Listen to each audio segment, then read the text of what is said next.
Vision is a coordinated effort between the eye and brain. When our eyes see an object, the light from its surface travels to the retina, where it is transformed into neural signals. These signals travel through the parts of the brain dedicated to vision.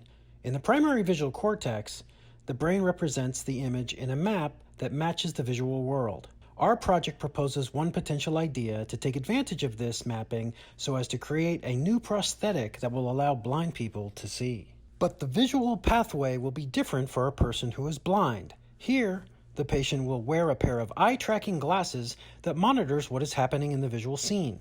These glasses will also track exactly where the eyes are pointed so that we know which information to transmit into the central retinal part of the brain. To get the information from the camera into the brain, we will first use gene therapy to turn specific neurons in the visual pathway into photoreceptors that take the place of the damaged retinas in the eyes of a blind person. Now we can stimulate those neurons with light.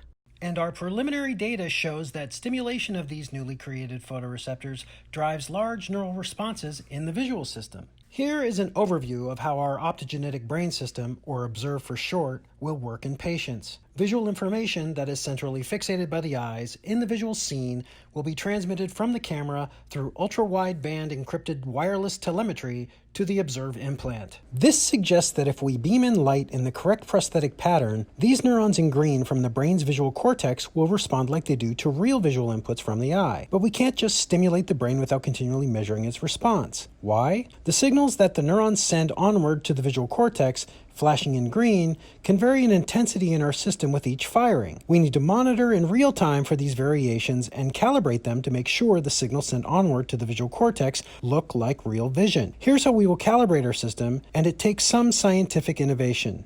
First, remember my earlier mention of the gene therapy that turned neurons in the brain into photoreceptors? By also using gene therapy to fill neurons in the visual cortex with bioluminescent proteins of multiple colors, we can make these neurons blink like a rainbow starburst of fireflies whenever they are active.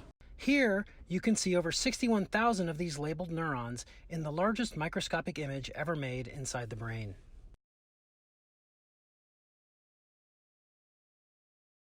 Therefore, we will read out the brain's response in our patients by transfecting these bioluminescent calcium indicators into the visual cortex. Second, we will need to create a brain implant that contains both a video projector and a color camera.